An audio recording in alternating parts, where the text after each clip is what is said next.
Yo, what is up guys? Delboy here, aka Blue Collar Sports TV. Hopefully you guys are doing well. If you're new here, smash that like, hit subscribe, all of that good stuff. So Dustin Poirier knocks out Conor McGregor in the second round to avenge his defeat from back in September 2014. This, in my opinion, was a great performance by Dustin Poirier and certainly the biggest win of his career. I thought he looked great in this fight.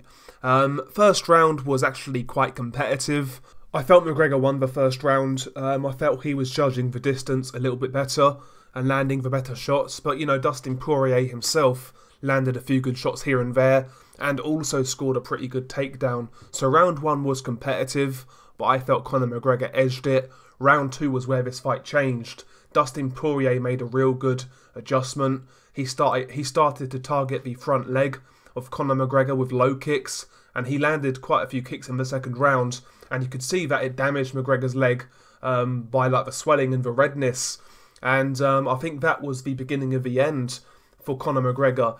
After the leg kicks, Conor was a little more stationary, obviously, and he kind of sat in the pocket with Dustin Poirier, and Poirier landed, well, he threw a real nice combination.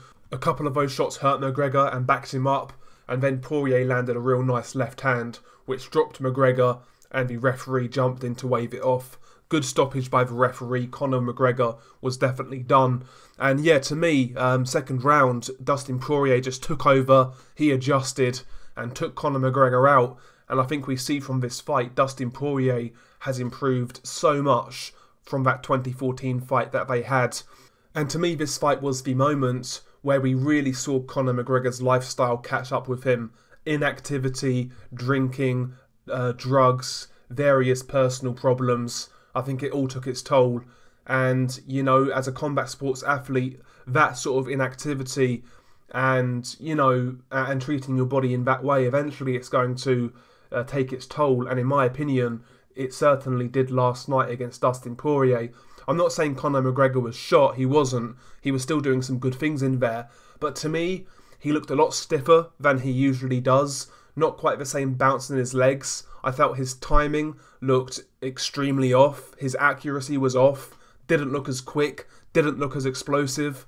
To me, he looked like a guy who was on the downslide. Again, not saying he's shot, but just not the fighter he once was. And also this fight, it kind of highlights that the game has moved on from Conor McGregor.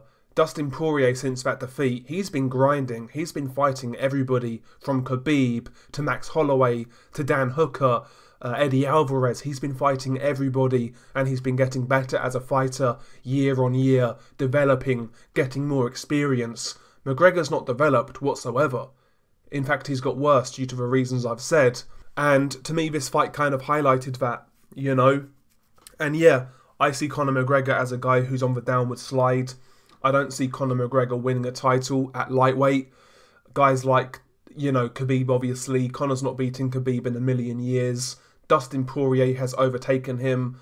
You obviously got Michael Chandler, who's just burst onto the scene in the UFC with a great win. Conor McGregor right now is some way behind these guys, in my opinion. I think Conor McGregor, he can stick around for a big money fight with Nate Diaz, but as a genuine title contender in the lightweight division, I think Conor McGregor's days are long gone, I have to be honest. And yeah, Dustin Poirier has put himself in a great spot to maybe fight for that title again in the near future. If Khabib vacates, I want to see Dustin Poirier versus Michael Chandler. I think that would be a very good fight, actually. Michael Chandler really impressed me. I was expecting him to lose, believe it or not. But yeah, Dustin Poirier's future is looking bright. And yeah, in my opinion, Conor McGregor, not the guy he once was. And also this defeat to Dustin Poirier obviously scuppers the chances of fighting Manny Pacquiao in boxing.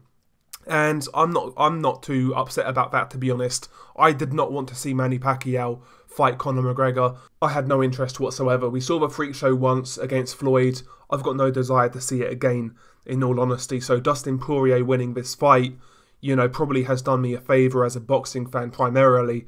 But yeah, we'll see where Conor McGregor goes from here. But it's certainly not a Manny Pacquiao fight. And that's a good thing in my opinion. I hope Manny Pacquiao fights, you know, another professional boxer. Maybe have a farewell fight in the Philippines and basically call it a day.